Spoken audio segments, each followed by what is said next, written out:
چھٹے امام جعفر صادق علیہ السلام کی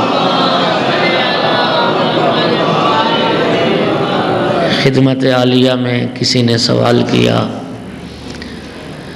علی ماذا بنیت امرک یا ابن رسول اللہ، اے فرزند رسول، آپ نے اپنی زندگی گزارنے کے کون سے اصول بنا رکھے ہیں اور کن اصولوں کے مطابق آپ اپنی زندگی بسر فرماتے ہیں؟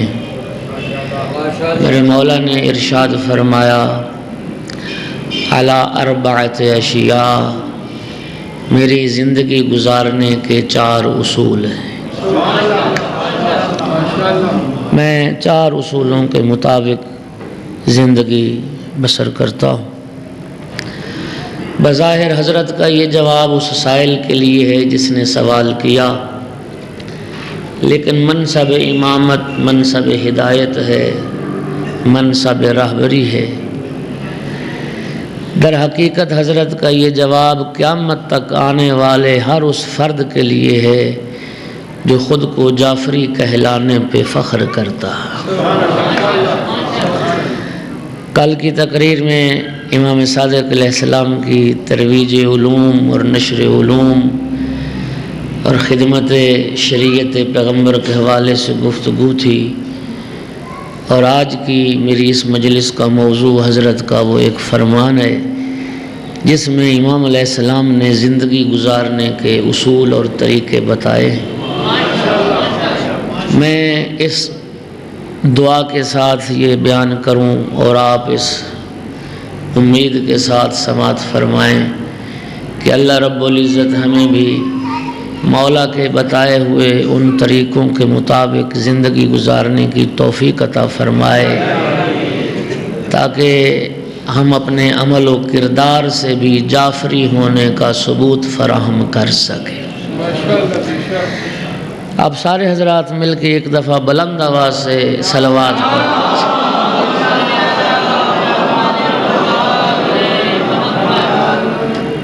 پھر مولا ارشاد فرماتے ہیں، میری زندگی گزارنے کے 4 اصول ہیں۔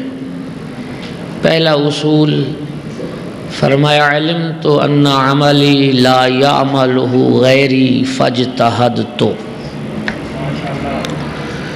فرمایا مجھے علم ہے، یقین ہے اس بات کا، میرا عمل میرا غیر انجام نہیں دے سکتا، میں عمل کی ادائیگی کی بجا آوری کی خود کوشش کرتا ہوں۔ پہلا اصول امام کیا فرما رہے ہیں؟ عمل بجا لانے کی کوشش کرو۔ امیر المومنین علیہ السلام کا بڑا خوبصورت جملہ ہے غرر الحکم میں، جس طرح نہج البلاغہ کلام امیر المومنین کا مجموعہ ہے، غرر الحکم بھی کلام امیر المومنین کا مجموعہ ہے۔ اس میں جناب امیر کا ایک خوبصورت ارشاد موجود ہے، فرمایا، الناس فی الدنیا بالاموال وفی الآخرت بالاعمال۔ علی فرماتے، لوگوں یاد رکھو دنیا کی زندگی مال کے ساتھ ہے، آخرت کی زندگی اعمال کے ساتھ۔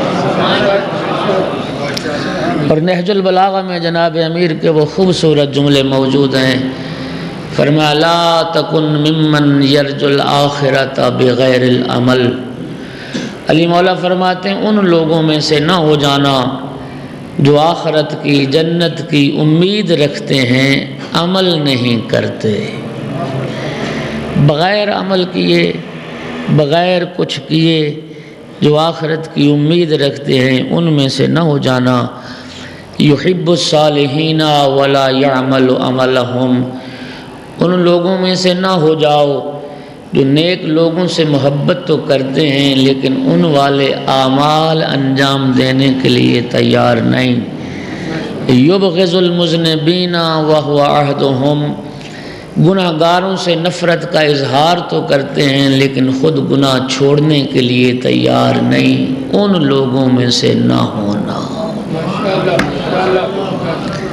توجہ فرما رہے ہو میرے محترم صاحب؟ اللہ اکبر۔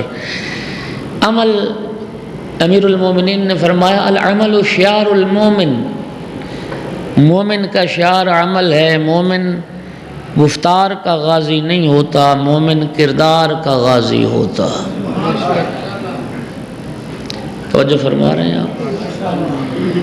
جو بغیر عمل کیے آپ کو جنت عطا کرے وہ سمجھ لو وہ تمہارا مخلص نہیں ہے، تمہیں دھوکہ دے رہا ہے، وہ تمہیں دھوکہ دے رہا ہے۔ سید الانبیاء نے ارشاد فرمایا خلقت الجنت لمن اطاع اللہ ولو کان عبدا حبشیا، اللہ نے جنت اس کے لیے پیدا کی ہے جو اللہ کا مطیع ہے، چاہے حبشی غلام کیوں نہ ہو۔ وخلقت النار لمن عصى اللہ ولو کان سیدا قرشیا، اور جہنم اللہ کے نافرمان کے لیے پیدا کی گئی ہے، چاہے وہ سید قرشی کیوں نہ ہو۔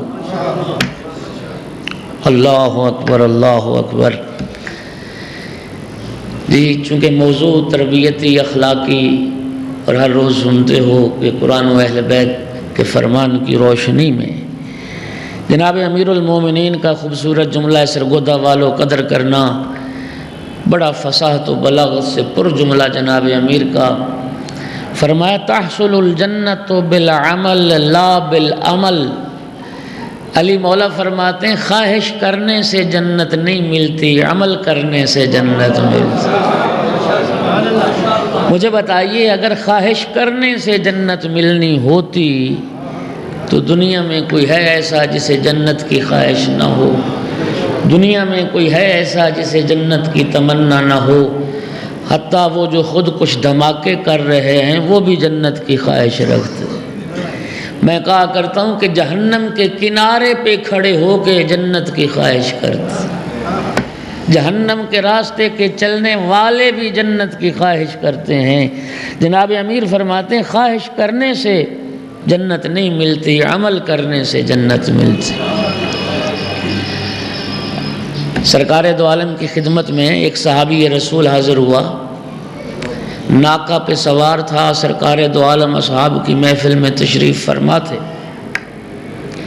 ناکہ پہ بیٹھے بیٹھے سلام کر کے عرض کرتا یا رسول اللہ میرے پاس وقت کم ہے اور میں دین اسلام کو سمجھنا چاہتا ہوں، روح اسلام کو سمجھنا چاہتا ہوں، مختصر وقت میں آپ مجھے اسلام کی حقیقت اور اسلام کی روح سمجھا دیں، کیا ہے؟ سرکار دو عالم نے بسم اللہ الرحمن الرحیم پڑھ کے ان دو آیات کی تلاوت کی، فَمَنْ يَعْمَلْ مِثْقَالَ ذَرَّةٍ خَيْرًا يَرَهُ وَمَنْ يَعْمَلْ مِثْقَالَ ذَرَّةٍ شَرًّا يَرَهُ۔ خدا فرماتا ہے جو ذرہ برابر بھی نیکی کرے گا اس کو بھی سامنے دیکھے گا، جو ذرہ برابر بھی برائی کرے گا اس کا بھی سامنا کرے گا، معمولی سی نیکی بھی ضائع نہیں جائے گی اور معمولی سے گناہ کا بھی سامنا کرنا پڑے گا۔ کہنے لگا یا رسول اللہ کیا یہ واقعاً حق ہے اور سچ ہے اور ایسا ہی ہوگا؟ سرکار نے فرمایا بے شک ایسا ہی ہوگا، یہ حکم خداوندی ہے۔ کہنے لگا یا رسول اللہ بس میرے لیے کافی ہے، میں نے روح اسلام کو سمجھ لیا، میں نے حقیقت اسلام کو پا لیا۔ اس نے ناکہ کو پلٹایا اور واپس چلا۔ اصحاب پیغمبر کہنے لگے یا رسول اللہ عجیب شخص تھا، آیا تھا دین اسلام کو سمجھنے کے لیے، آیا تھا اسلام کی حقیقت کو پانے کے لیے اور دو آیات سن کے لوٹ گیا۔ سرکار دو عالم نے فرمایا کچھ نہ کہنا، عاد فقیہن، وہ فقیہ بن کے لوٹ گیا، وہ فقیہ بن کے لوٹ گیا۔ اس کا معنی کیا ہے کہ انسان کی زندگی کو بدلنے کے لیے، انسان کی دنیا کو تبدیل کرنے کے لیے تو دو آیات ہی کافی ہیں۔ ہمیں سوچنا ہوگا کیا وجہ ہے ہماری زندگیاں مجالس سننے میں گزر جاتی ہیں، ذکر محمد و آل محمد سننے میں زندگیاں صرف ہو جاتی ہیں۔ میں کہا کرتا ہوں قوم شیعہ کا بچہ ماں کے شکم میں ہوتا ہے جب سے مجالس مظلوم میں آنا شروع کرتا ہے، ساری زندگی مجالس سنتے گزر جائے اور ہمارے افعال و کردار میں تبدیلی پیدا نہ ہو، کیوں؟ کیا وجہ ہے؟ کبھی سوچا؟ کبھی سوچا ہم نے مجلس حسین، مجلس اہل بیت، مجلس ذکر آل محمد، تو اس مجلس کو ہونا چاہیے مجلس سننے کے بعد ہمارے کردار میں کچھ تو تبدیلی پیدا ہو جائے۔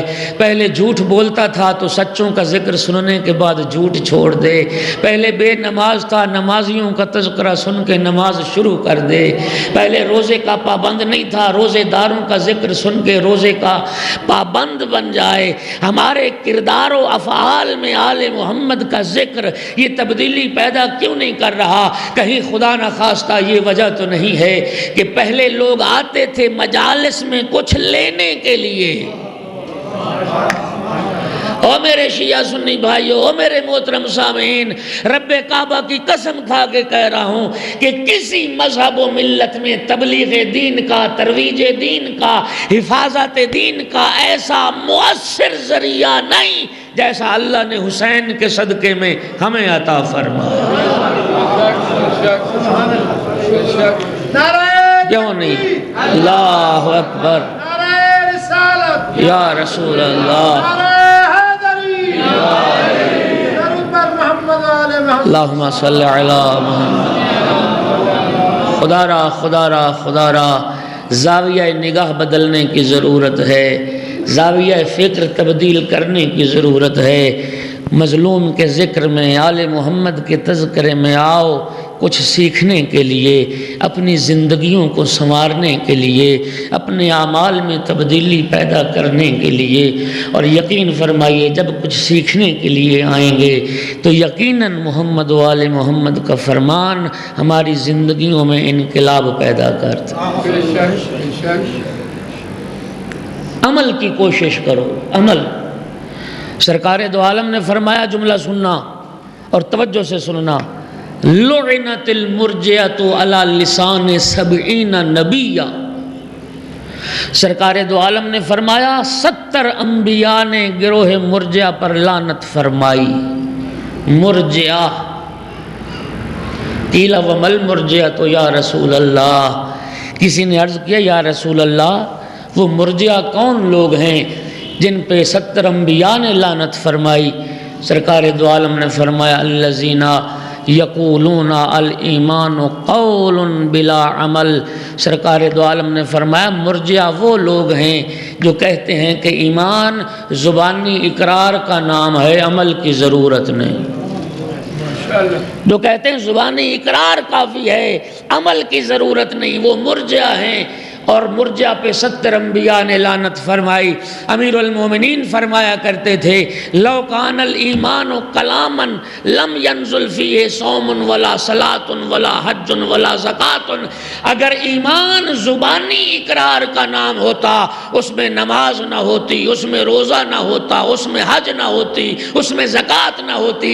اس کا معنی کیا ہے کہ ایمان زبانی اقرار کا نام نہیں ہے، ایمان کے ساتھ، اقرار کے ساتھ عمل کی ضرورت۔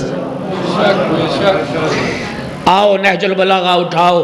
جناب امیر المومنین سے سوال کیا گیا ایمان کی متعلق، جب جناب امیر سے پوچھا گیا مولا یہ فرمائیے ایمان کیا ہے؟ جناب امیر نے فرمایا 3 چیزوں کا نام ایمان ہے، اقرار باللسان و تصدیق بالجنان و عمل بالارکان۔ کچھ چیزوں کا زبان سے اقرار کرنا، کچھ چیزوں پہ دل و جان سے عقیدہ رکھنا، اور کچھ اعضاء و جوارح سے اعمال کر کے دکھانا، یہ ہے ایمان۔ توجہ فرما رہے ہو؟ اللہ تمہیں سلامت رکھے۔ ایک بلند صلوات پڑھو خاندان۔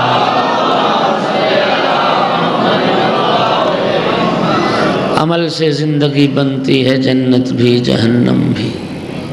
جی توجہ فرمانا، توجہ فرمانا۔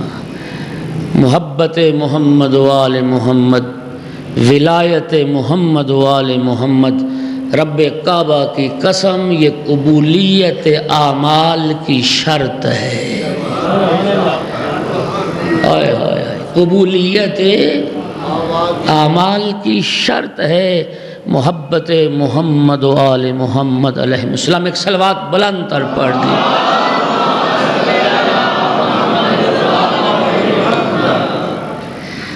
تشیع کیا سمجھتے ہو؟ تشیع آزادی کا نام ہے، یہ شہادت گاہ الفت میں قدم رکھنا ہے۔ لوگ آسان سمجھتے ہیں مسلمان۔ اللہ اکبر اللہ اکبر اللہ اکبر۔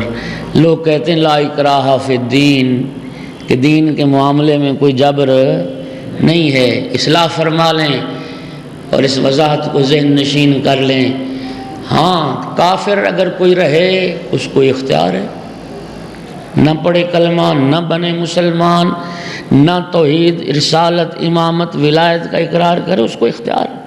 لیکن یاد رکھو، کلمہ پڑھ لینے کے بعد، دائرہ اسلام میں داخل ہو جانے کے بعد اس کا اپنا اختیار ختم ہو جائے گا۔ پھر ہر وہ کرنا پڑے گا جو خدا فرمائے گا، جو رسول فرمائے گا، جو آل محمد فرمائے گا۔ تشیع کو اختیار کوئی کرے یا نہ کرے اس کی مرضی، لیکن جب اختیار کر لے گا تو پھر وہ ماننا پڑے گا جو پیغمبر اور آل پیغمبر فرمائے۔ اور میرے محترم سامعین، یاد رکھیے، امام بھی عربی زبان کی لفظ ہے اور شیعہ بھی عربی زبان کی لفظ۔ عربی میں آگے آگے چلنے والے کو امام کہتے ہیں اور پیچھے پیچھے چلنے والے کو شیعہ کہتے ہیں۔ توجہ ہو گئی؟ ہائے ہائے، جو جس کے آگے چلے وہ اس کا امام، اور جو جس کے پیچھے چلے وہ اس کا شیعہ۔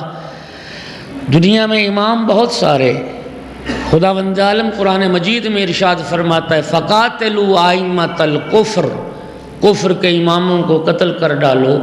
اس کا معنی یہ کہ کفر کے بھی امام ہیں۔ ایک مقام پہ فرماتا ہے وَمِنْهُمْ أَئِمَّةٌ يَدْعُونَ إِلَى النَّارِ، ایسے امام بھی ہیں جو لوگوں کو جہنم کی طرف بلاتے۔ ہر امام کامیاب نہیں، ہر امام کا شیعہ کامیاب۔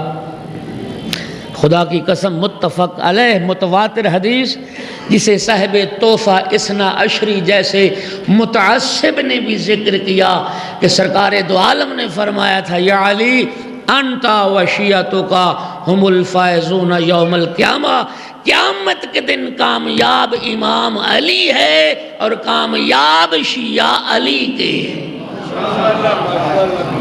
کامیاب امام، اللہ اکبر، یا رسول اللہ، یا کامیاب امام امیر المومنین اور کامیاب شیعہ کس کے؟ جو علی مولا کے شیعہ ہیں، جو راہ علی پر چلنے والے ہیں۔ توجہ فرمانا، جو ہمیں نماز پڑھاتا ہے نا وہ بھی امام ہے، امام کہلاتا ہے۔ کتنی دیر کا امام ہے؟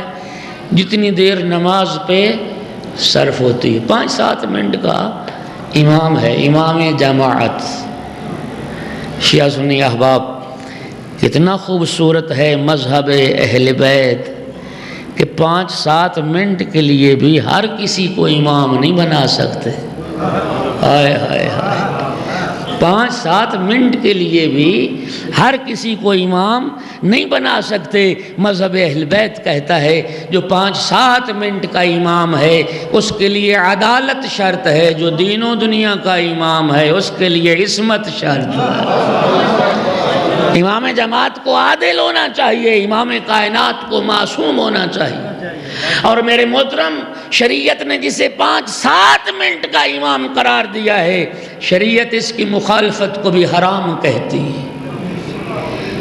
آپ امام جماعت کی ابتدا میں نماز پڑھ رہے ہوں، مجھے بتائیے امام نے ابھی تکبیرۃ الاحرام نہ کہی ہو، آپ پہلے کہہ لیں نماز ہو جائے گی؟ امام ابھی رکوع میں نہیں گیا، آپ پہلے رکوع میں چلے جائیں۔ امام ابھی سجدے میں نہیں گیا، آپ پہلے سجدے میں چلے جائیں۔ امام سے ہر کام آگے بڑھ کے کرتے جاؤ گے تو نماز باطل، اور امام سے بہت پیچھے رہ جاؤ، امام دوسری رکعت میں آپ پہلی میں، امام سجدے میں آپ قیام میں، ہو جائے گی نماز؟ تو غور فرمائیے میرے محترم سامعین، کسی دھوکے میں نہ رہنا کہ شریعت نے جسے 5-7 منٹ کا امام بنایا، جب اس کی مخالفت سے عمل ہو جائے باطل، تو جو دین و دنیا کا امام ہے اس کی مخالفت کر کے جنت کیسے ملے گی؟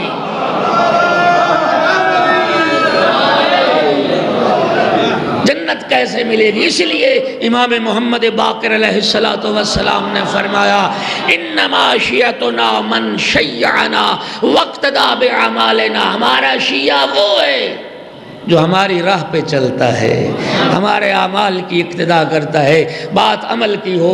لوگ کہتے ہیں جی ہم کوئی ابو ذر بن سکتے ہیں، ہم کوئی سلمان بن سکتے ہیں، ہم کوئی میثم بن سکتے ہیں۔ میرے بھائیو یاد رکھنا، خدا کی قسم وہ دروازہ بند نہیں ہوا جس دروازے پہ ایک مجوسی چل کے آیا، منا اہل البیت کی منزل پہ فائز ہو گیا۔ ایک چرواہا چل کے آیا، ما ازلت الخضراء ولا اقلت الغبراء کا مصداق ٹھہرا، وہ دروازہ بند نہیں ہوا۔ اور فرض کر لیں کہ ہم سلمان و ابو ذر نہیں بن سکتے تو پھر انسان کو یزید اور معاویہ بھی نہیں بننا چاہیے، شمر ابو جہل اور ابو سفیان کا کردار بھی ادا نہیں کرنا چاہیے۔ اگر وہ نہیں تو آل محمد کے دشمنوں والا کردار بھی اختیار نہ کرنا۔ آئمہ تمہیں عمل کی منزل پہ بلند دیکھنا چاہتے ہیں، اور یاد رکھنا سب لوگوں کی معرفت ایک جیسی نہیں، سب لوگوں کی فکر ایک جیسی نہیں، سب لوگوں کا شعور ایک جیسا نہیں۔ خود آئمہ کے زمانے میں سب لوگوں کی معرفت ایک جیسی نہیں، خود امیر المومنین کے اصحاب میں سب کی معرفت امیر المومنین کی معرفت ایک جیسی نہیں تھی۔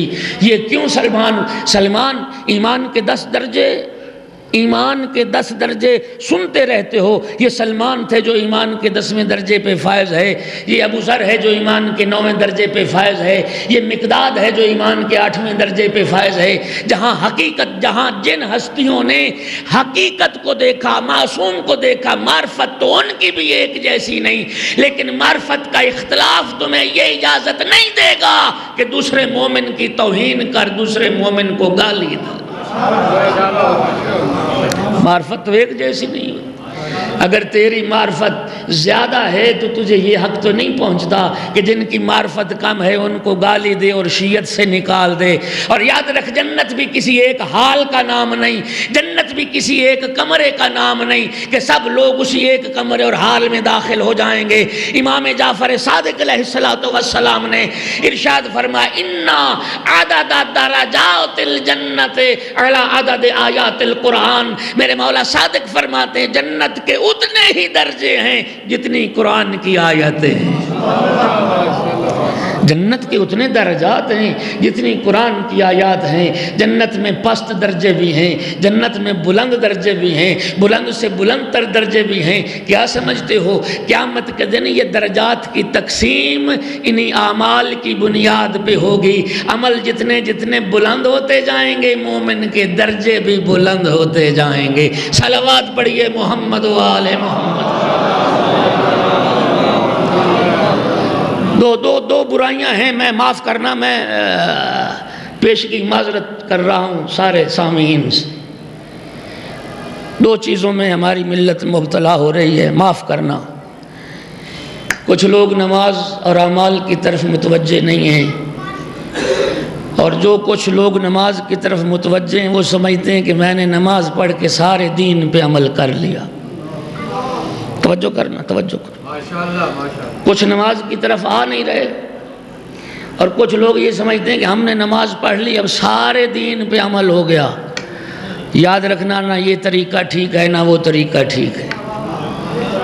خدا را میں تمہاری خدمت میں التماس کروں گا، ایک ملنگ ہے، ایک بد عمل ہے، ایک نماز کی طرف متوجہ نہیں، اس سے بھی نفرت نہ کر، اس سے محبت کر۔ وہ جانتا نہیں ہے، وہ جاہل ہے، وہ بیچارہ ہے، اس کو قریب کر۔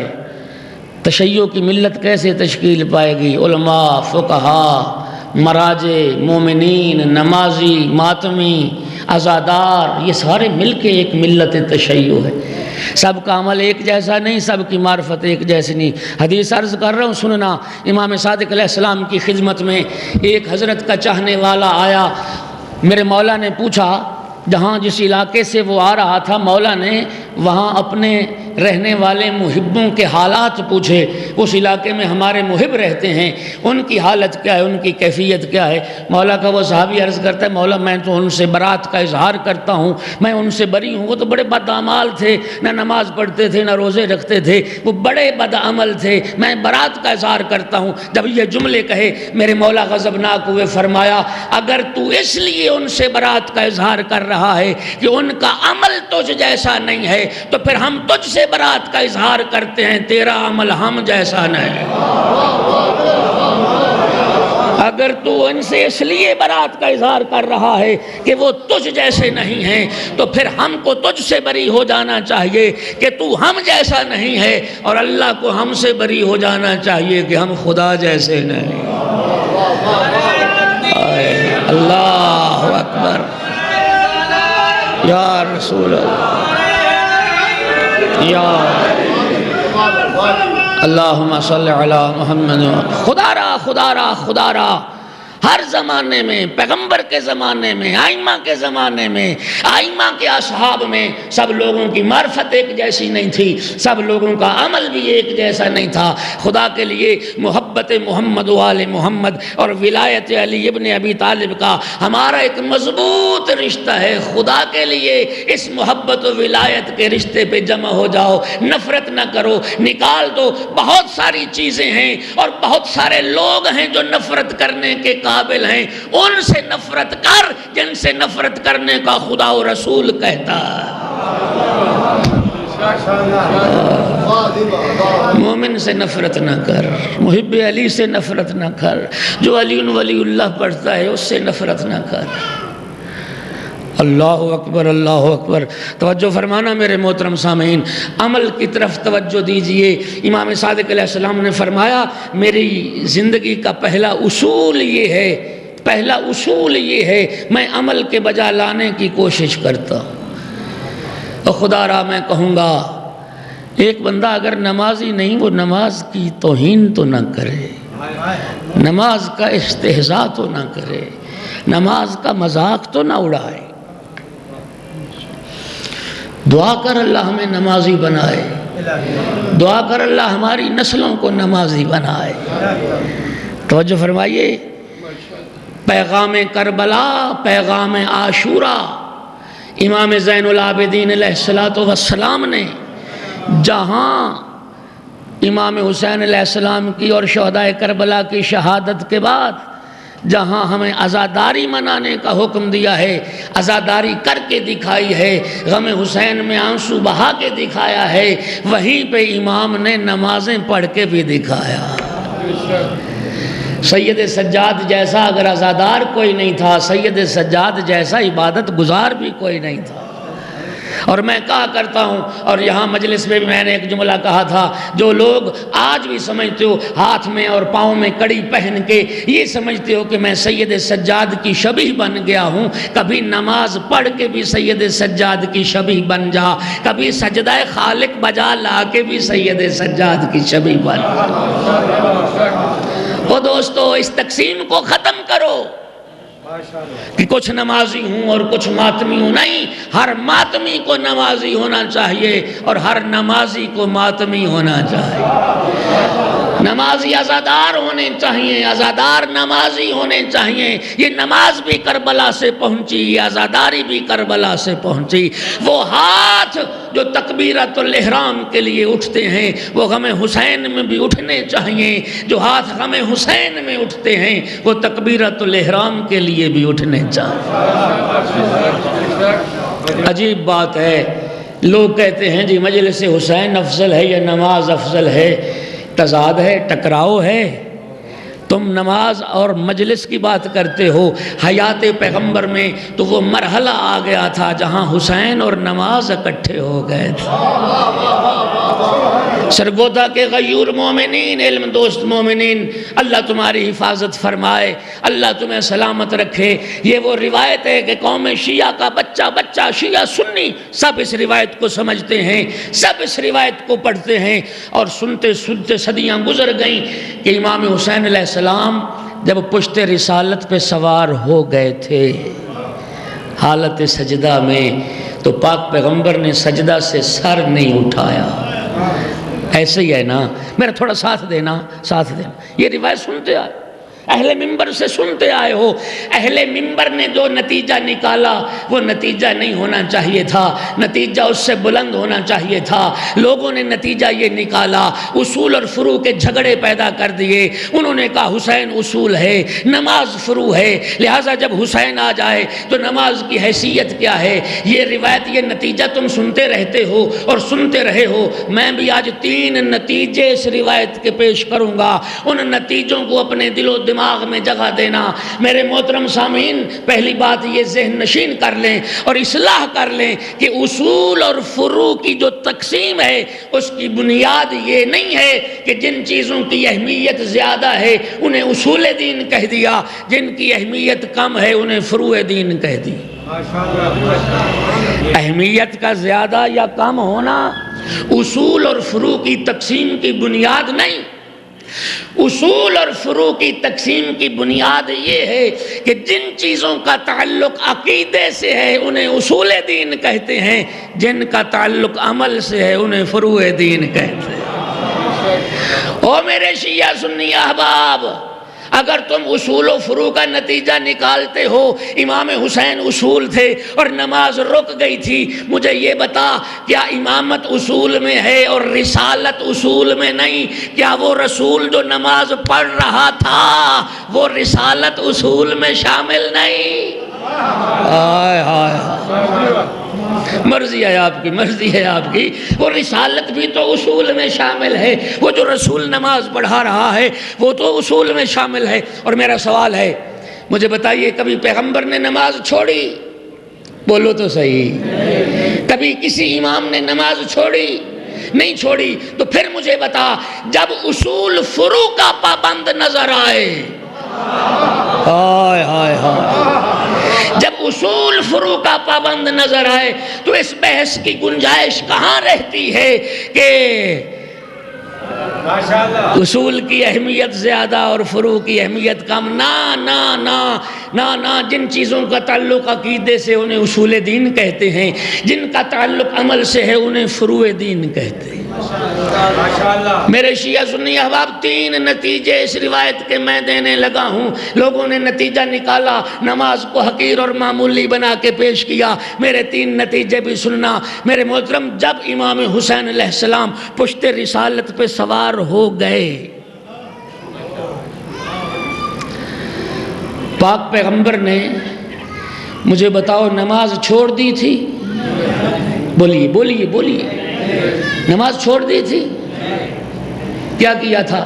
ذکر سجدہ کو لمبا کیا, بار بار تسبیح کو پڑھا, اس وقت تک پڑھا جب تک امام حسین اترے نہیں. اوئے ہوئے ہوئے, ٹھیک ہے. پاک پیغمبر نے نماز نہیں چھوڑی, توجہ, نماز نہیں چھوڑی. اچھا, کیا پیغمبر نے امام حسین کو پشت سے اتارا؟ امام حسین کو پشت سے اتارا؟ اگر نماز چھوڑ دیتے تو ہمیں بھی جواز مل جاتا, جب حسین آ جائے زندگی میں تو نماز کی ضرورت نہیں رہتی. پیغمبر نے نہ نماز کو چھوڑا اور نہ پیغمبر نے امام حسین کو پشت سے اتارا. حالانکہ میں ذمہ داری سے کہہ سکتا ہوں, ہمارے گھر میں بھی اتفاق ہو سکتا ہے آپ نماز پڑھ رہے ہوں اور بچہ پشت پہ آ کے سجدے کی حالت میں بیٹھ جائے, قبلے سے رخ نہ پھرے, اتارنے سے نماز باطل نہیں ہوتی. ٹھیک ہے, تو پھر میں پہلا نتیجہ دینے لگا ہوں. پیغمبر کا کردار کیا بتا رہا ہے, پیغمبر کا عمل کیا بتا رہا ہے, سید الانبیاء کا کردار دنیا کو یہ درس دے رہا ہے. یاد رکھو, حسین کی خاطر نماز کو نہیں چھوڑا جا سکتا, نماز کی خاطر حسین کو نہیں چھوڑا جا سکتا. اللہ یا رسول اللہ, زندہ آباد, زندہ آباد, مردہ آباد, مردہ آباد. یہ پہلا نتیجہ اس روایت کا پیغمبر نے اپنے کردار سے بتایا. نہ امام حسین کو پشت سے اتارا، نہ پیغمبر نے نماز کو چھوڑا۔ سرکار نے بتا دیا یاد رکھو حسین کی خاطر نماز کو نہیں چھوڑا جا سکتا، نماز کی خاطر حسین کو نہیں چھوڑا جا سکتا۔ اور دوسرا نتیجہ سنیے، پیغمبر نے نہ سجدہ سے امام حسین کو پشت سے اتارا، نہ پیغمبر نے نماز کو ختم کیا۔ پیغمبر نے اپنے کردار سے بتایا، او دنیا یاد رکھ، نماز وہیں ہوگی جہاں حسین ہوگا، حسین وہیں ہوگا جہاں نماز ہو۔ نماز اور حسین میں تضاد نہیں ہے، نماز اور حسین میں ٹکراؤ نہیں ہے۔ اور تیسرا نتیجہ سنیے میرے محترم سامعین، اگر امام حسین علیہ السلام پشت رسالت پہ سوار نہ ہوئے ہوتے، پاک پیغمبر ذکر سجدہ کتنی بار پڑھتے؟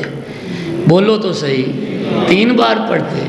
اگر امام حسین پشت رسالت پہ سوار نہ ہوتے، پیغمبر ذکر سجدہ کتنی بار پڑھتے؟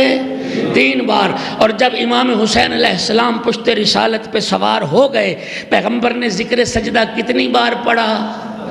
ہائے ہائے ہائے ہائے 70 بار۔ تو پھر آپ کو سمجھ نہیں آئی، پیغمبر کا کردار بتا رہا۔ تیسرا نتیجہ اس روایت کا یہ ہے، پیغمبر نے اپنے کردار سے بتایا یاد رکھو حسین کے آنے سے عبادتیں کم نہیں ہوتی، حسین کے آنے سے عبادتیں بڑھ جایا کرتی ہیں۔ حسین زندگی میں نمازیں چھڑوانے نہیں آتا، حسین زندگی میں سجدے بڑھانے آتا ہے۔ اللہ کی عبادتیں لمبی ہو جایا کرتی ہیں جہاں حسین آ جاتا۔ اللہ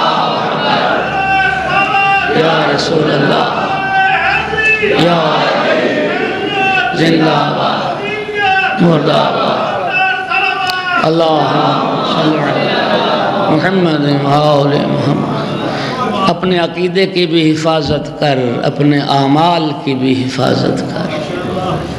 تو مکتب اہل بیت کا پیروکار کیا وہ احادیث کے انبار؟ دکھ تو یہی ہے احادیث کے انبار موجود،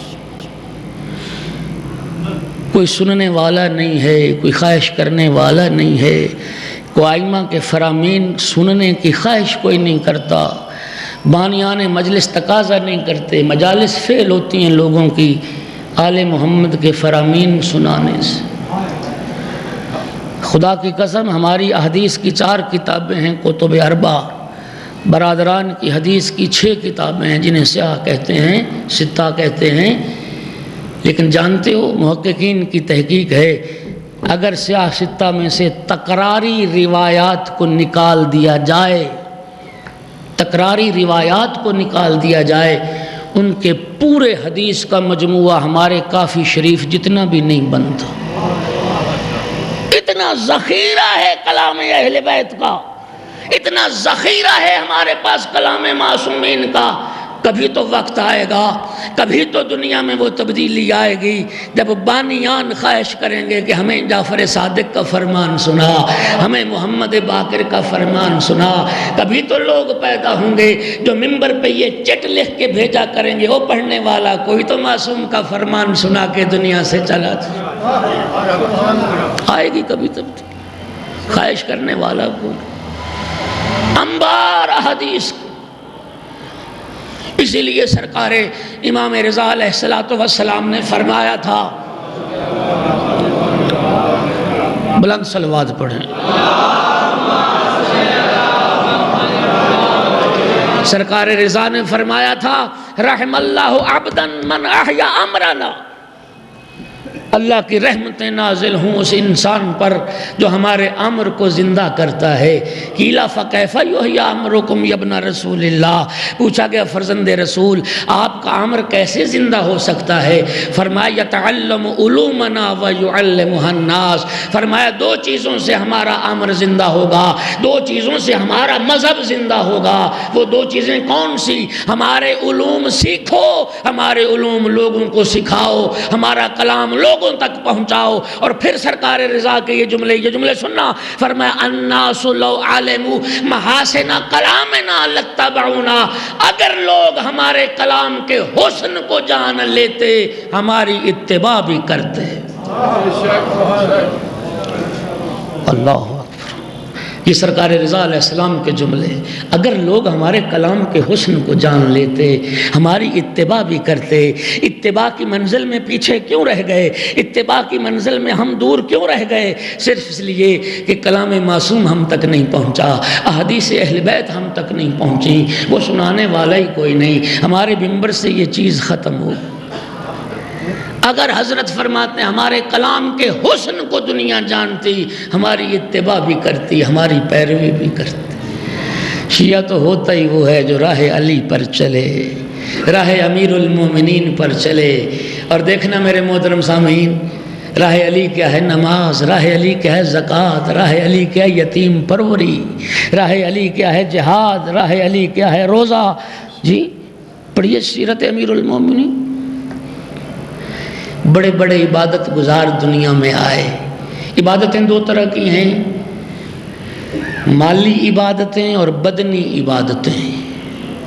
نماز بدنی عبادت، روزہ بدنی عبادت، لیکن زکوٰۃ مالی عبادت، خمس مالی عبادت، حج مالی بھی ہے بدنی بھی ہے۔ بڑے بڑے عبادت گزار دنیا میں آئے، لیکن ہر عابد ایک وقت میں کوئی ایک عبادت کرتا نظر آیا ہے۔ اللہ نے ہمیں علی جیسا وہ امام عطا فرمایا ہے جو ایک ایک وقت میں دو دو عبادتیں کرتا نظر آیا ہے۔ یقیمون الصلاۃ و یؤتون الزکاۃ، نماز بھی ادا کی جا رہی ہے، زکوٰۃ بھی ادا کی جا رہی ہے۔ اللہ اکبر، یا رسول اللہ۔ یہی امام صادق علیہ السلام یہی فرماتے ہیں، علمت ان عملی لا یعملہ غیری فاجتہدت۔ فرما مجھے علم ہے، یقین ہے اس بات کا، میرا عمل میرا غیر انجام نہیں دے سکتا، میں عمل کو بجا لانے کی کوشش کرتا ہوں۔ اور یقین فرما کہ ہمارا کام تو کوشش ہے، کوشش کر کے بھی کوئی یہ نہیں کہہ سکتا کہ میں جنت کا حقدار ہو گیا ہوں۔ نہیں، جنت تفضلی چیز ہے، ٹھیک ہے؟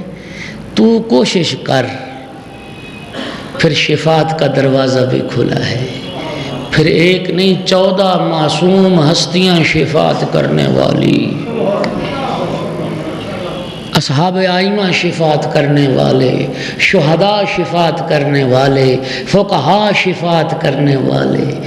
جی اور یہاں پہ ایک جملہ اور بھی کہہ دوں، زائر امام حسین، اس نے قبر حسین کی زیارت کی ہے نا کربلا میں، امام صادق فرماتے ہیں قیامت کے دن زائر امام حسین کو اللہ یہ شرف عطا فرمائے گا کہ وہ بھی کوثر پلانے والوں میں شامل ہوگا۔ اوئے ہوئے ہوئے، اور 50 گناہگاروں کی شفاعت کر سکے گا زائر قبر حسین۔ زائر امام حسین کو بھی اللہ کی شفاعت۔ بس باغی نہ بنے، تو کوشش کر، وہ کریم ذات بخشنے والی محمد والے محمد شفاعت کرنے والے، دنیا بھی سنور جائے آخرت بھی سنور جائے۔ ایک صلوات پڑھ دیجئے محمد و آل محمد کو۔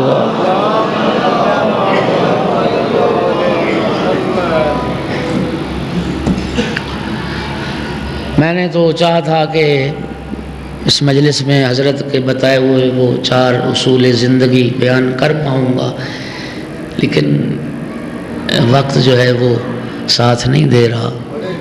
جی اچھا، ایک صلوات بلند آواز سے پڑھ دیجیے۔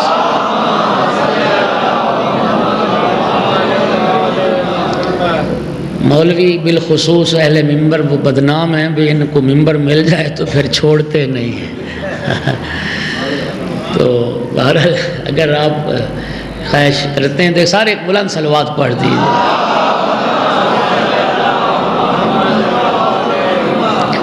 دوسرا اصول زندگی،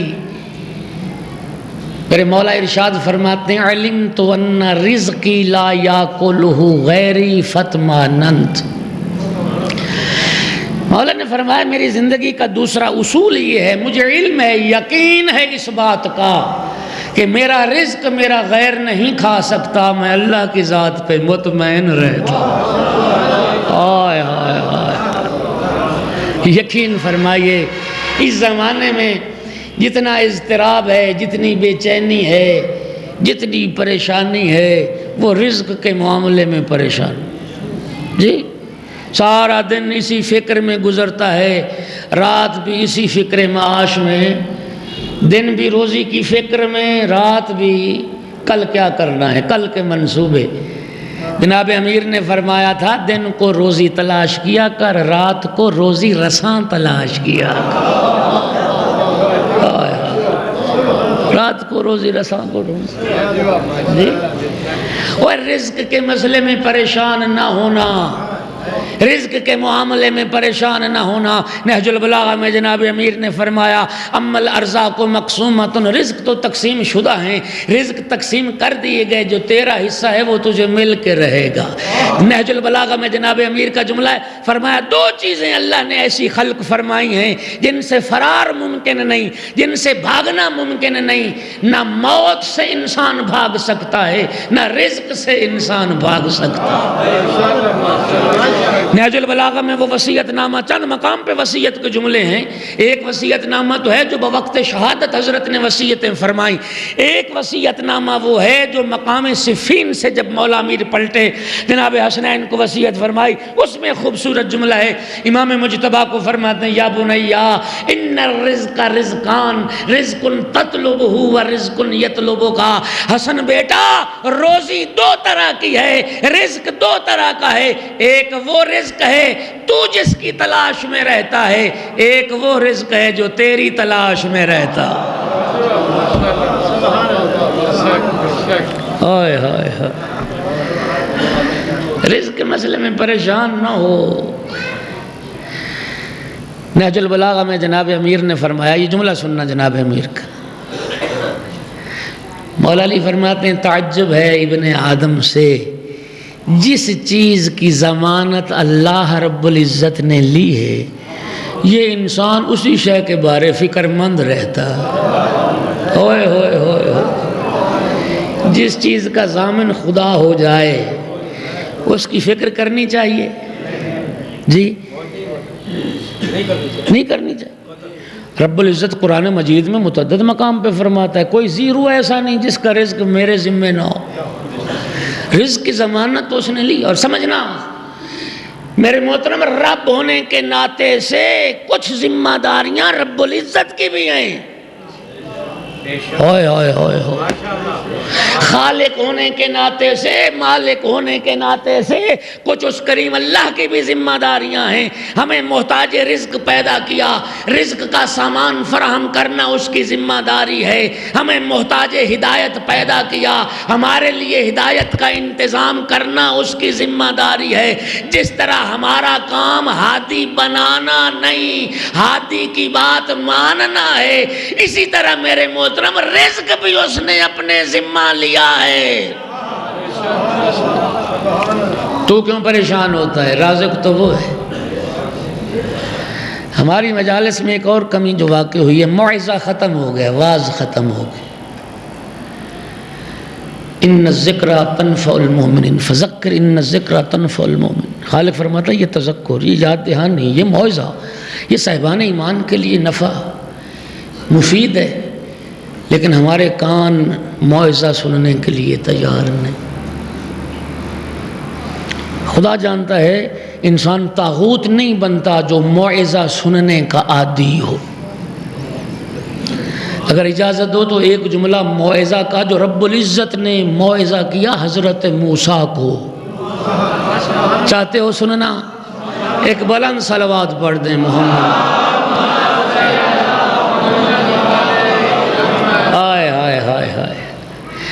یا موسیٰ ما دمتا لا ترا کنوزی قد نفدت فلا تغتم بسبب رزقک رب العزت نے موعظہ فرمایا حضرت موسیٰ کو، اے موسیٰ جب تک میرے خزانے ختم ہو جانے کا تجھے یقین نہ ہو جائے اپنے رزق کے معاملے میں پریشان نہ ہونا۔ اللہ اکبر، اللہ اکبر۔ جب تک میرے خزانے ختم ہو جانے کا تجھے یقین نہ ہو جائے اپنے رزق کے معاملے میں پریشان۔ خدا جانتا ہے، میں نے حدیث قدسی میں ایک جملہ پڑھا، رب العزت فرماتا ہے، غور کرنا، خالق فرماتا ہے کہ اگر میری ساری مخلوق، سارے میرے بندے مجھ سے پوری کائنات مانگ لیں، ہر بندہ کائنات کا تقاضا کر دے کہ یار یہ ساری زمینیں اور آسمانوں کا بادشاہ میں بن جاؤں، جملہ سننا، رب العزت فرماتا ہے میں ہر بندے کو کائنات عطا کر دوں، میرے خزانے میں اتنی بھی کمی واقع نہیں ہوگی جتنی سوئی کی نوک کو سمندر کے پانی سے تر کرنے میں کمی آتی ہے۔ اوئے ہوئے ہوئے، ہر بندے کو میں کائنات عطا کر دوں، میرے خزانے میں تو اتنی بھی کمی نہیں ہوگی جتنی کمی سمندر سے سوئی کی نوک پہ پانی آ جانے سے ہوتی۔ پریشان نہ ہو، رزق کے معاملے میں تو پریشان نہ ہو۔ سرکار دو عالم نے فرمایا تھا تعجب ہے ابن آدم سے، ہر روز کا رزق مل جاتا ہے، ہر روز کا رزق مل جاتا ہے پھر بھی پریشان رہتا۔ اوئے ہوئے ہوئے، ہر روز کا رزق مل جاتا ہے پھر بھی پریشان رہتا ہے، اور ہر روز اس کی زندگی سے ایک دن کم ہو رہا ہے اور مطمئن رہتا ہے۔ ہائے ہائے جی، اور ہماری تو اب کیفیت یہ ہے کہ سال کے دانے گھر میں ذخیرہ ہیں، پورے سال کی گندم سٹور ہے پھر بھی پریشان۔ مجھے 4 مصرے بابا بلے شاہ کے یاد آ گئے، وہ سنو کہ بابا بلے شاہ کا کلام، ان کے وہ اس قطعے کا عنوان تھا ویکھ بندیا، آسماناں تے اڑدے پنچھی ویکھ تے سہی کی کردے نے۔ آسماناں تے اڑدے پنچھی ویکھ تے سہی کی کردے نے، نہ او کردے رزق ذخیرہ نہ او بھکھے مردے نے۔ آسماناں تے اڑدے پنچھی ویکھ تے سہی کی کردے نے، نہ او کردے رزق ذخیرہ نہ او بھکھے مردے نے۔ کدی کسے نے پنکھ پکھیرو بھکھے مردے ویکھے نے، کدی کسے نے پنکھ پکھیرو بھکھے مردے ویکھے نے، بندے ہی کردے رزق ذخیرہ بندے ہی بھکھے مردے۔ اللہ یا رسول اللہ،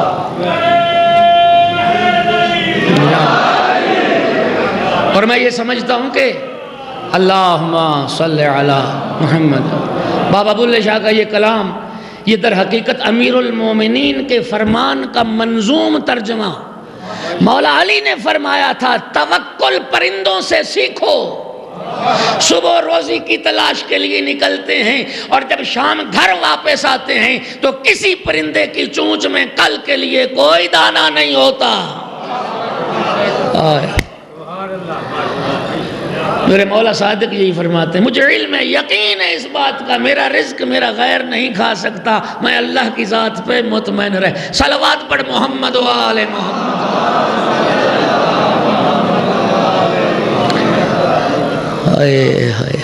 جناب امیر سے کسی نے پوچھا تھا یا علی لکو دک صحرا ہو، ایک بند کوٹھڑی میں انسان کو قید کر دیا جائے، کوئی روزن و سوراخ نہ ہو، مولا یہ فرمائیے کیا وہاں تک بھی اس کے پاس رزق پہنچے گا؟ مولا علی نے فرمایا ضرور پہنچے گا۔ تو سائل نے کہا مولا کہاں سے آئے گا اس کا رزق؟ فرمایا جہاں سے اس کی موت آئے گی۔ جہاں سے اس کی اگر اس تک موت آ سکتی ہے تو رزق بھی آ سکتا ہے، اس لیے کہ جس ہستی کے اختیار میں موت ہے اسی کے اختیار میں رزق ہے۔ یہ ہماری بے یقینی، یہ ہمارا عدم توکل، جی ہوئے ہوئے جناب امیر سے جملہ سننا، کوئی بندہ یہ نہ سمجھے کسی کے پاس رزق زیادہ اور کسی کے پاس رزق کم۔ جس کے پاس رزق زیادہ ہے وہ یہ نہ سمجھے اللہ مجھ پہ بڑا راضی، اور جس کے پاس رزق نہیں ہے، تنگ ہے، تھوڑا ہے، وہ یہ نہ سمجھے کہ اللہ مجھ سے ناراض ہے۔ رب کعبہ کی قسم، رزق کی فراوانی اس کی رضامندی کی دلیل نہیں، تنگی رزق اس کی ناراضگی کی دلیل نہیں۔ دنیا دار امتحان ہے، یہ امتحانی کیفیتیں ہیں، کسی کو دے کے آزماتا ہے، کسی سے لے کے آزماتا ہے، کسی کے صبر کا امتحان، کسی کے شکر کا امتحان۔ یہ تو امتحانی کیفیات ہیں۔ اللہ کی رضا اور ناراضگی تو نتیجے سے وابستہ ہے۔ جس کو رزق دیا ہے اسی کے رزق میں اللہ نے حقوق رکھے ہیں۔ ہائے ہائے ہوشیہ جان علی، یہ زکوٰۃ کا حکم بھی تمہارے لیے، یہ خمس کا حکم بھی تمہارے لیے۔ تمہارے کرنے کے بہت سے کام باقی ہیں، آؤ ان کاموں کی طرف متوجہ ہو جائے۔ توجہ کر رہے ہیں؟ کسی کے پاس رزق کی وسعت اس کی رضا کی دلیل نہیں، یہ تو آزما رہا ہے کسی کو، کسی کے شکر کا امتحان ہے اور کسی کے صبر کا امتحان۔ اور کوئی یہ نہ سمجھے میں بڑا پڑھا لکھا ہوں، میں نے بزنس کے وہ کورس کیے ہیں، ڈگریاں لی ہیں، اور میں نے وہ پتہ نہیں کیا کیا ڈپلومے حاصل کیے، اس لیے میں کاروباری رموز اور تجارت کے اصول جانتا ہوں، اس لیے مجھے رزق کمانا آتا ہے۔ وہ جاہل ہے، وہ اجڑ ہے، اس کو وہ پڑھا لکھا نہیں ہے، اس لیے اس کے پاس رزق کمانے کے وہ طریقے نہیں ہیں۔ غور اور الحکم میں بڑا خوبصورت جملہ ہے، سرگودے والوں قدر کرنا جناب کے اس فرمان کی۔ میرے مولا علی نے فرمایا، جانتے ہو اللہ نے پاگلوں کو رزق کیوں دیا ہے؟ جانتے ہو اللہ نے پاگلوں کو، دیوانوں کو رزق کیوں دیا ہے؟ مولا آپ ہی فرمائیے۔ جناب امیر نے فرمایا اللہ نے پاگلوں کو رزق دے کے دنیا کو یہ سمجھانے کی کوشش کی ہے، یاد رکھو رزق عقل کی بنیاد پہ تقسیم نہیں ہوتا، رزق عقل اور علم کی بنیاد پہ تقسیم نہیں ہوتا۔ اگر رزق عقل کی بنیاد پہ تقسیم ہوتا پاگل بھوکے مر جاتے، دیوانے بھوکے مر جاتے۔ یہ رزق کی تقسیم اس کا امتحان ہے، کسی کو دے کے آزما رہا ہے، کسی سے لے کے آزما رہا ہے۔ یا رسول اللہ، اللہم صلی علی محمد۔ توکل خدا پہ کر، تیرے رزق میں کمی نہیں آئے گی۔ زکوٰۃ بنتی ہے تیرے مال میں تو زکوٰۃ ادا کر، مال کو پاک کر کے کھا۔ خمس تجھ پہ فرض ہے تو خمس ادا کر، اپنے مال کو پاک کر کے کھا، سادات کا حق ادا کر کے کھا۔ تو خمس ادا نہیں کرے گا تو کون کرے گا؟ جی توجہ فرمائیے، توجہ فرمائیے۔ اللہ اکبر، اللہ اکبر، اللہ اکبر۔ اچھا، میری ان ساری باتوں کا کوئی دوست یہ مطلب بھی نہ نکالے کہ جب رزق تقسیم شدہ ہیں تو پھر ہم ہاتھ پہ ہاتھ رکھ کے گھر بیٹھ جائیں۔ توجہ ہے؟ جب رزق آئے گا تو ہم ہاتھ پہ ہاتھ رکھ کے گھر بیٹھ جائیں؟ نہیں، ہاتھ پہ ہاتھ رکھ کے گھر نہیں بیٹھنا۔ رازق اللہ کی ذات ہے، کوشش کرنا تیرا فریضہ ہے، کوشش کرنا تیرا۔ اچھا دیکھیے، جناب ابراہیم علیہ السلام جناب حاجرہ کو، جناب اسماعیل کو جب وادی مکہ میں چھوڑ کے آئے تھے، وہ چند دن کا دانہ پانی تھا، وہ ختم ہو گیا۔ جناب اسماعیل پہ پیاس نے غلبہ کیا، اب کیا کیا جناب حاجرہ نے؟ پانی تلاش کرنا شروع کیا۔ کوہ صفا پہ چڑھی۔ پہاڑی پہ کیوں چڑھی؟ اس لیے کہ دور تک نگاہ جاتی ہے، دیکھیں کہیں کوئی آثار پانی کے، لیکن دور تک کوئی نشان پانی کا نظر نہیں آیا۔ کیا بیٹھ گئی جناب حاجرہ؟ پھر وہاں سے دوڑی ہوں کوہ مروہ پہ، وہاں سے چڑھ کے دیکھا کہیں کوئی نشان پانی کے، کہیں کوئی پانی کے نشان نظر نہیں آئے، اور ادھر ہے بچے کی پیاس کا غلبہ۔ پھر اب 2 پہاڑیوں پہ چڑھ کے دیکھ لیا تھا نا، اب بیٹھ جاتی جناب حاجرہ مایوس ہو کے، ہائے ہائے، لیکن خدا کی قسم بیٹھی نہیں ہیں۔ پھر آتی ہیں صفا پہ، دیکھتی ہیں پانی نہیں نظر آتا، پھر جاتی ہیں مروہ پہ۔ توجہ توجہ توجہ توجہ میرے محترم سامعین، یہ سعی جو جناب حاجرہ کا عمل اور کردار تھا، اور قیامت تک کے لیے رب العزت نے اس عمل کو ہر حج کرنے والے اور عمرہ کرنے والے کے لیے رکن بنا دیا۔ یہ سعی تھی ہی تلاش آب میں، رزق کی سعی تھی، پانی کو تلاش کر رہی تھی جناب حاجرہ، اور میرے محترم رب العزت کو رزق کے لیے یہ سعی اور کوشش کرنے والا عمل اتنا پسند آیا کہ حج و عمرے کا رکن بنا دیا۔ پس رب العزت کا یہ فرمان کہ یاد رکھو کوشش تم کرو۔ اب 7ویں چکر سے جو پلٹ کے آئیں، کیا دیکھا؟ جہاں اسماعیل نے ایڑیاں رگڑی ہیں، وہیں سے رب العزت نے چشمہ آپ جاری کر۔ اللہ اکبر، یا رسول اللہ، چشمہ آپ جاری کر دیا۔ پروردگارہ جی، پہاڑی علاقہ، بارشیں کم ہوتی ہیں، ہمارے علاقوں میں یہ کیفیت دیکھیے، بارشوں سے پہلے کیا کیفیت ہو گئی تھی؟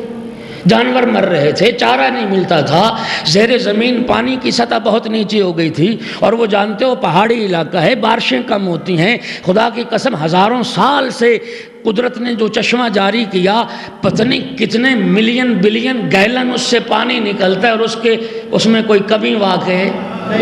اوئے ہوئے ہوئے ہوئے میرے محترم سامعین، یہ کیا تھا؟ پروردگارہ تو نے رزق دینا تھا، تو نے پانی پہنچانا تھا، میرا اللہ تو نے ایک ماں کو اس مشقت میں کیوں ڈالا؟ یہ صفا و مروہ پہاڑیوں کے چکر کیوں ان کی لگوائے؟ تو پہلے بھی تو چشمہ آب جاری کر سکتا تھا۔ آواز رب العزت آئے گی، رازق میں ہوں، کوشش کرنا تمہارا کام ہے۔ تم کوشش کرو، وہ رزق عطا کر۔ دوسرا واقعہ قرآن میں پڑھیے، جناب عیسیٰ علیہ السلام کی جب ولادت ہوئی اور حکم ہوا تھا کہ بیت المقدس سے نکل جا، کھجور کا خشک درخت تھا، جناب مریم کھجور کے اس خشک درخت کے نیچے تشریف لائیں۔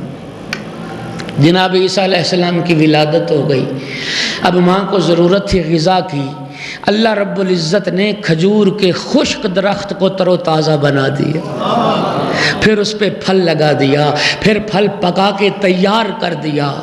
اب آواز پروردگار آتی ہے سورہ مریم میں، حُزِّ إِلَيْكَ بِجَذْعِ النَّخْلَةِ تُسَاقِطْ عَلَيْكَ رُطَبًا جَنِيًّا۔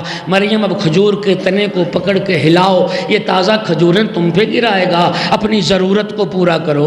میں عرض کروں گا پروردگارہ، کھجور کے خشک درخت کو تر و تازہ تو نے کیا، پھل تو نے لگایا، پکا کے تیار تو نے کر دیا، اب کھجوریں توڑ کے مریم کے سامنے پیش بھی تو کر سکتا تھا۔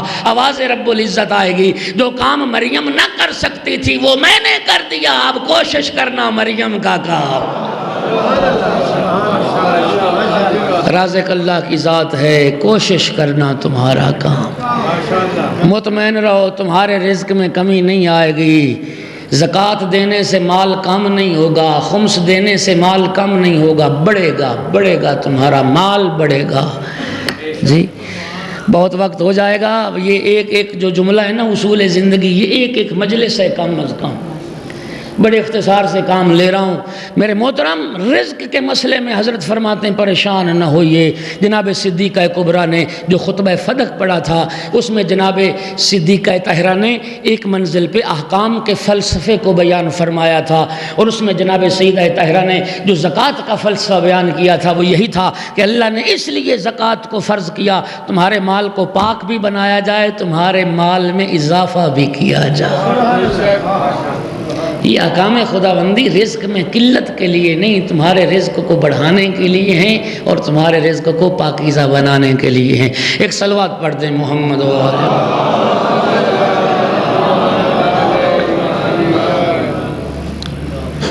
بس میرے محترم سامعین، ایک اصول زندگی وہ چھوڑ رہا ہوں اور آخری بتا رہا ہوں۔ علمت ان آخر امر الموت فاستعددت۔ میرے مولا فرماتے ہیں میری زندگی کا آخری اصول یہ ہے، مجھے علم ہے، یقین ہے اس بات کا، میرا انجام موت ہے، مجھے مرنا ہے۔ میں جعفر صادق موت کی تیاری کرتا ہوں، امام موت کی تیاری کرتا۔ وہ امام صادق کے پیروکاروں، کبھی ہم نے بھی سوچا موت آئے گی اور ہم بھی موت کے لیے تیار ہو جائیں؟ کبھی ہم نے بھی موت کی تیاری کا سوچا کہ مرنے کے لیے ہمیں کیسے تیاری کرنا ہوگی؟ مر جانا ہے، موت کے لیے تیار ہو جائیے۔ نہج البلاغہ میں بھی جناب امیر المومنین نے فرمایا، اے بندگان خدا، اللہ کی تم پہ رحمتیں نازل ہوں، موت کے آنے سے پہلے موت کے لیے تیار ہو جائیے اور زاد راہ اکٹھا کر لیجیے، اسی دنیا میں رہے۔ بڑے اختصار کے ساتھ جانتے ہیں موت کی تیاری کیا ہے؟ نہج البلاغہ میں مولا علی نے 3 کام موت کی تیاری کے بتائے ہیں۔ پہلا کام ادا الفرائض، اپنے واجبات ادا کر لو۔ دوسرا کام اجتناب المحارم، محرمات خدا سے بچ جاؤ۔ تیسرا کام والاشتمال علی المکارم، عمدہ اخلاق اور اعلیٰ صفات اپنے اندر پیدا کر لو۔ فرمایا جو شخص یہ 3 کام کر لے، واجبات ادا کر لے، حرام سے بچ جائے، اعلیٰ اخلاق کا مالک بن جائے، ثم لا یبالی واقع الموت علیہ ام واقع علی الموت، پھر ایسے انسان کو کوئی پرواہ نہیں ہونی چاہیے وہ موت پہ جا پڑے یا موت اس پہ آ۔ اور اس کے بعد فرمایا واللہ لا ابن ابی طالب لا یبالی واقع الموت علیہ ام واقع علی الموت، خدا کی قسم فرزند ابو طالب کو بھی کوئی پرواہ نہیں، موت علی پہ آ جائے یا علی موت پہ جا پڑے، اس لیے کہ علی موت کے لیے تیار ہو جائے۔ اللہ کریم ہمیں بھی موت سے پہلے موت کی تیاری کی توفیق عطا فرمائے۔ اور قبلہ حد یہ ہے، شفیع روز جزا بی بی بنت پیغمبر بھی موت کی تیاری کرتی۔ شیخ جعفر شوستری نے اس روایت کو ذکر کیا کہ جب آیا نا رسول زادی کا آخری وقت اور جناب امیر المومنین کو وصیتیں کرنا شروع کی، یا ابو الحسن رات کی تاریکی میں مجھے غسل دینا، یا علی رات کی تاریکی میں مجھے کفن پہنانا، یا ابو الحسن وہ کافور جو جنت سے میرے بابا کے لیے آیا تھا اس باقی ماندہ کافور سے مجھے حنوت کرنا، یا علی جن لوگوں نے زندگی میں مجھے دکھ دیے انہیں میرے جنازے میں شرکت کی اجازت نہ دینا، یا علی جب مجھے دفن کرنا تو مجھے دفن کرنے کے بعد جلدی میری قبر سے اٹھ نہ جانا، یا علی میری قبر پہ بیٹھ کے تلاوت قرآن کرنا۔ عزادارو سنو گے ایک جملہ، جناب کی وصیت کا ایک جملہ یہ تھا، فلا تعلم احدن، یا علی میری موت کی اطلاع بھی مسلمانوں کو نہ دینا۔ اور جو سادات بیٹھے ہو نا، جو سید بیٹھے ہو، سنو گے تمہاری دادی کی وصیت کا یہ جملہ تھا، اقرا ولدی السلام الی یوم القیامہ، یا علی قیامت تک آنے والی میری اولاد کو میرے سلام کہنا، تمہاری دکھیاری ماں تمہیں سلام کہتی تھی۔ عزادارو بی بی یہ وصیتیں کر رہی ہیں، دوران وصیت ایک شیشی بنت پیغمبر نے حضرت امیر کے ہاتھوں پہ رکھی۔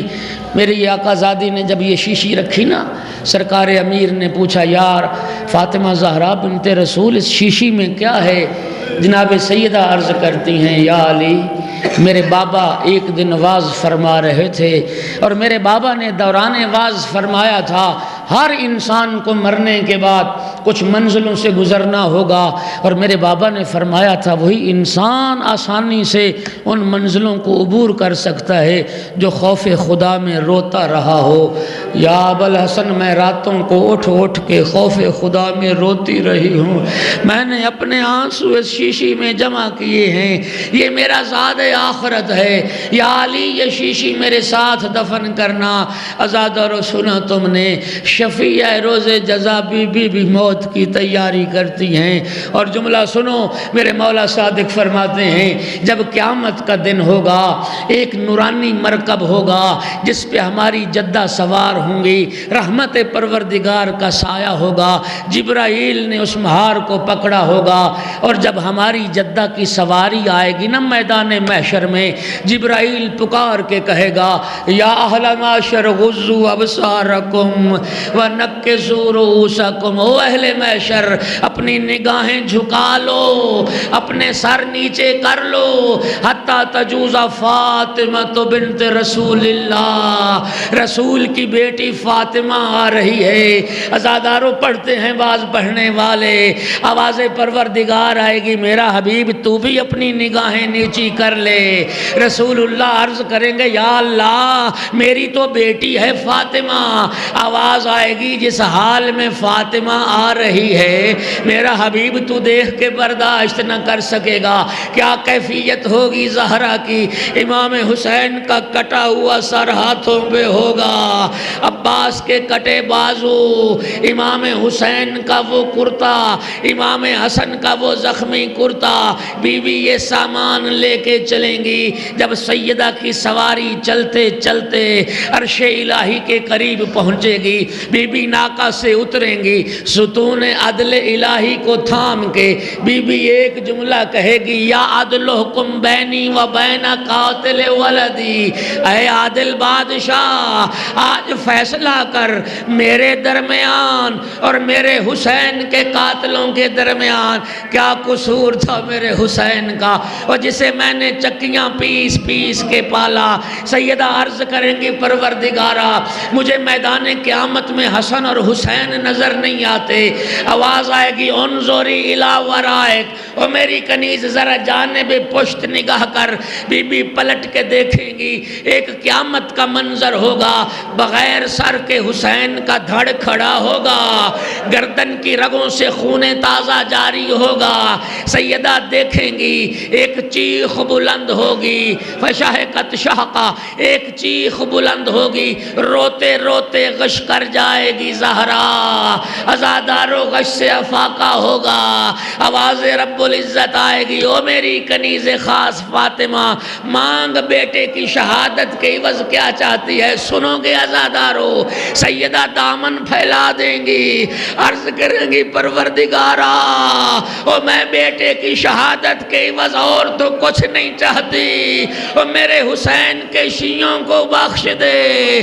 میرے حسین کے عزاداروں کو بخش دے، میرے حسین کے غم میں رونے والوں کو بخش دے۔